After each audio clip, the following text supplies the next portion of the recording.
In order to tackle the next couple of lessons on volumes and volume wrangles, we need to talk about two things: kernels on the one hand, and on the other hand, vexin volumes. Let's start with kernels. Kernels are quite an omnipresent technique in computer graphics. So what is a kernel? As you might know, a raster image, that means a bitmap, consists out of different pixels, and each pixel stores a value for red, green, and blue. And in our example, let's just look at a grayscale image of 3 by 3 pixels, as drawn here. And each of the pixels just stores a value ranging from 0 to 1. And a kernel works a bit like a window that will move over each pixel of that image. And in our case, the center pixel is the pixel that we'll be working on, which is this orange window here. And a kernel is used to calculate a new value for that pixel. It does so by taking into account the adjacent pixel values. So this is a 3 by 3 kernel, meaning that it'll process 9 pixels to derive a value for the center pixel here. So let's combine our image here with the kernel that's here.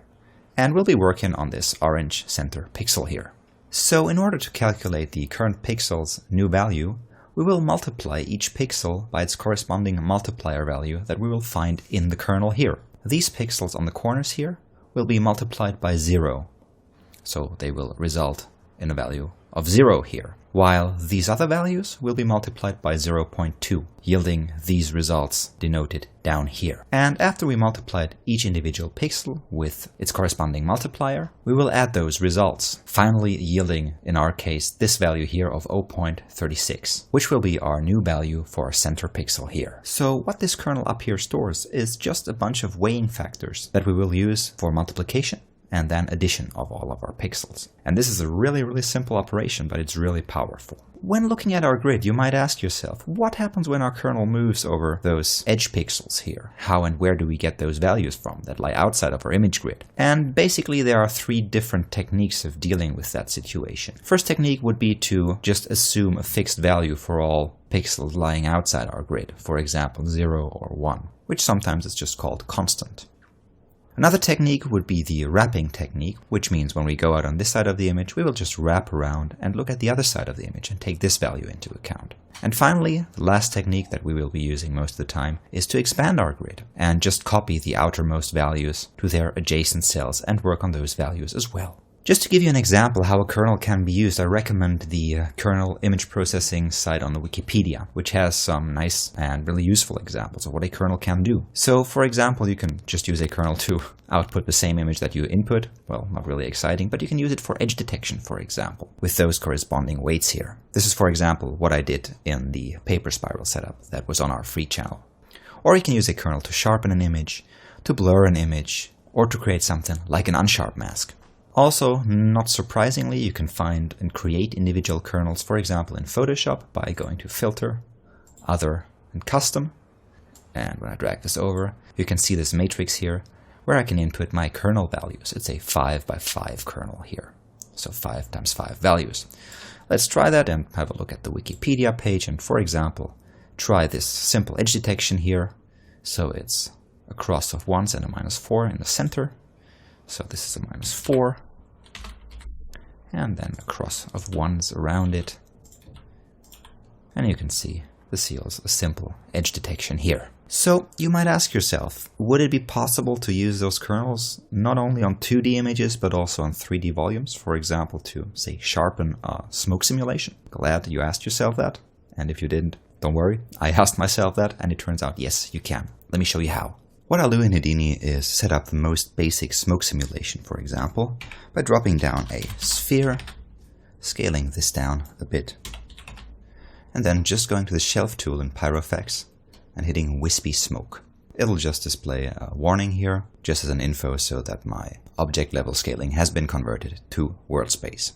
Hit OK, and Houdini is going to create this smoke simulation for me. And all I want to do is go into the Pyro object here, and dial down the division size so my smoke sim has a higher resolution, like this, and then just hit play and simulate this.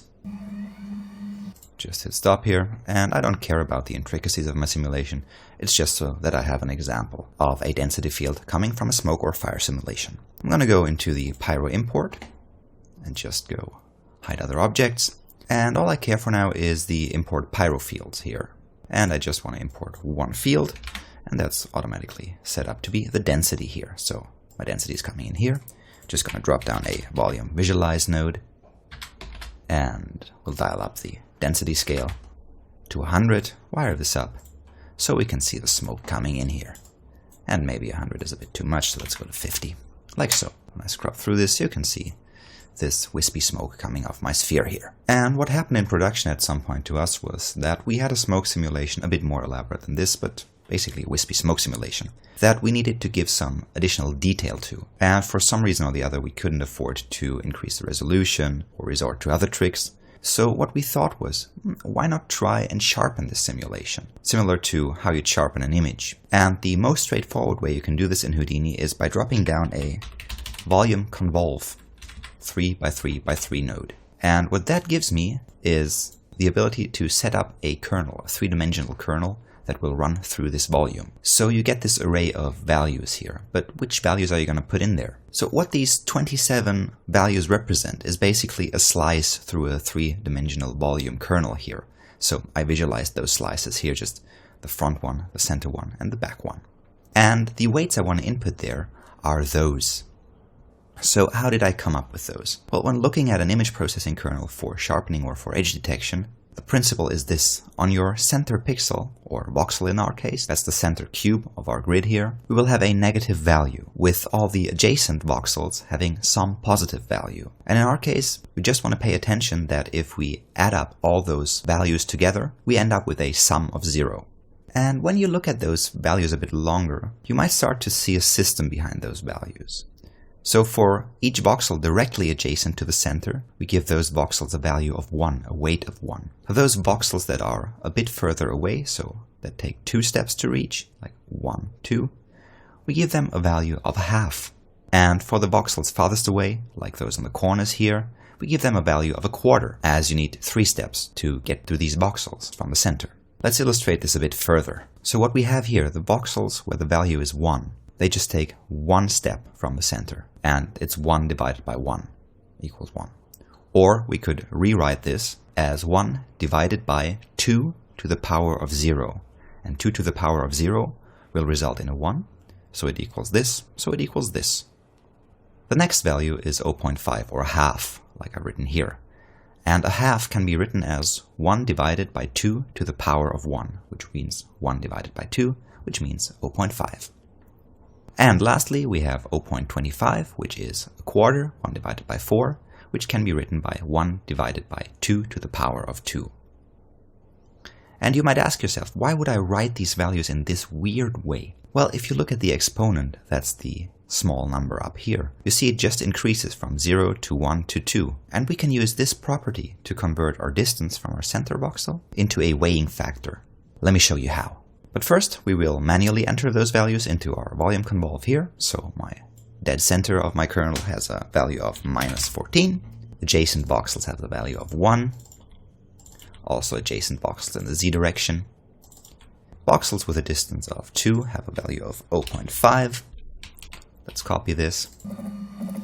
And the corners of my kernel have a value of 0.25. So now let's remove the volume visualization from here and attach it below the volume convolve. And now we can see, if we cycle through this volume convolve, we created a kernel which will detect edges in your volume. And the nice thing about this is, by adjusting the center value here, you can dial in how strongly those edges will appear. So this is a nice trick if you just want to sharpen the features of a smoke simulation. But back to the weird math with the power function of 2 and everything. Why do we need this? Well, turns out the volume convolve is powerful and you can build quite a few kernels with it. However, if you'd like to be more versatile, you might end up in Vex coding your kernels yourself. And that's what we're going to do now.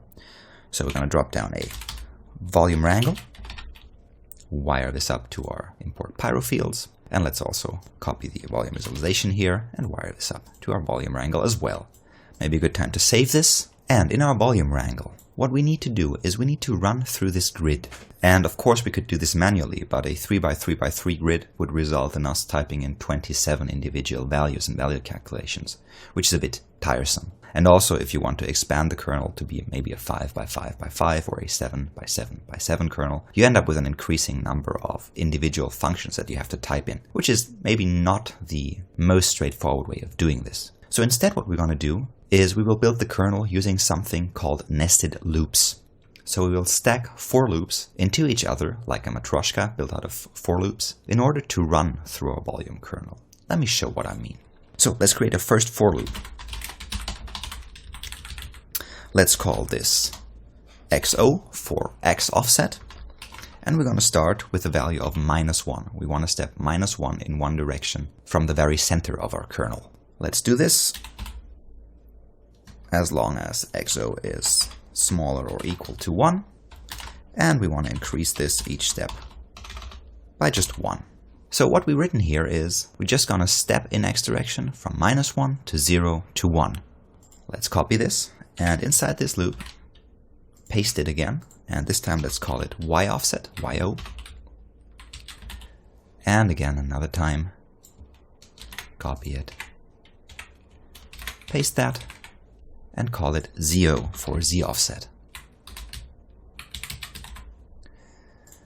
So what we're doing sequentially is we're running through this whole array of 3 by 3 by 3 voxels in our case, using these 3 loops that get executed sequentially and are stacked into each other. Also, what I need is a variable where I can store the sum of all the voxel values that we're going to calculate. So a variable where we're going to store the output, and let's call that sum, and let's initialize it to contain a 0. Now, in my nested loops, I want to use those offset values here to generate the position where I'm going to sample the volume, so where I'm going to read the volume's value, or an individual voxel value, that is. So I need to calculate this voxel's position. And all I have to do that is my offsets, my center voxel position, that is the voxel I'm currently working on, and a very handy variable called dpd. Houdini handily provides us with these 3 variables, which are vectors called dpdx, dpdy, and dpdz. And what they store is just the step length that is needed to get from one voxel to the next voxel in the respective x, y, and z direction. So what I will do here is I will create a new vector. Let's call this SPPOS for sample position. And it's going to be my current position, that's my center voxel position, plus XO, which is my offset, times my vector called dpdx, plus YO times dpdy, plus ZO times dpdz. Like this. See if that works. Okay, that compiles correctly. So again, what I'm doing here is just taking my center voxel's position and then adding to it the offset times the direction and length to the adjacent voxels in x, y, and z direction. Now that I have that, I can read the voxel's values at the sample position. Let's do that with a float val equals, and then we have this function called volume sample, which just reads in a volume's value at a given position. So this one needs the 0 as it comes in through the 0 input slot. Then it needs the primitive number of the volume, and when we middle mouse button over the import pyro fields, we can see we have only one volume, and the first volume usually has the primitive ID of 0, and then the position at which we sample, in our case the sample position, like so. Now what I want to do next is weigh this sampled value with those kernel weights that we, in the volume convolve sub, entered manually here. However, in our volume wrangle, I don't want to enter them manually, but I want to calculate them. And I can calculate them, as I've shown you, by the distance and a power function. So let's calculate the distance first. What we're going to calculate here is called the Manhattan distance, which means the steps you need to take to get from one voxel to the next voxel. And luckily, we can use our offsets to calculate those steps necessary. Let's call the distance d. And the distance is the absolute value of my x offset plus the absolute value of my y offset plus the absolute value of my z offset. And that's it. Why the absolute value, you might ask? Well, because our offset can be negative, depending on which direction we're stepping into. We'll have to make sure that these values also come in positive, because they count as a positive step, just in the wrong direction. And to turn these negative values into a positive value, we use the absolute function. Back to our weird diagram with the kernel values. You can see what I calculated now basically is a step length of 1 for these values, 2 for these, and 3 for these. However, as you can see here, my exponent needs to be one smaller than this. So for a distance of 1, it needs to be 0. For a distance of 2, it needs to be 1. And for a distance of 3, it needs to be 2. I'm gonna take care of this by just subtracting a 1 from these values. Now let's use that to calculate the weight. And this is just 2 to the power of d. Let's write that as 2 to the power of d. That is my weight. And we want to use that weight that we just calculated on all of the voxels except for the center voxel. So let's drop down an if statement. And we want to check if our distance is smaller than 0, because that's what this formula will yield when being on a center voxel. So if d is smaller than 0, let's set the weight to be minus 14. And else, let's set the weight to be 1 divided by the weight. That is this power factor here. Next we will weigh the value that we sampled by the weight, so it's val equals val times the weight. And finally let's add this to our sum and sum this up, so sum equals sum plus val. So now that we've done all these calculations, let's write the resulting sum back onto our center voxel by just going density equals sum. And of course this is not vel with an E, but val with an A. And we see now we also created this sharpening effect here. And you might think this is a bit tedious. Admittedly, this is quite a bunch of code for writing a simple 3x3x3 kernel. However, what this allows you is to easily scale this kernel up to be a 5x5x5 or 7x7x7 or 9x9x9 kernel. At the point where this is a 9x9x9 kernel, you would have to manually type in 729 values. So this suddenly is not tedious anymore. And on the other hand, in upcoming tutorials we will use kernels quite a bit. So it is important that you understand the underlying structure of what we're dealing with here and what we're doing with here. So if there is something unclear about how a kernel works or what the building blocks of a volume kernel are, just let us know in the comments. And keep in mind that this technique is directly applicable, as you can use it to sharpen a volume simulation, a volumetric smoke, or volumes in general, which is sometimes necessary in production. I hope you're having fun with this, and see you in the next tutorial.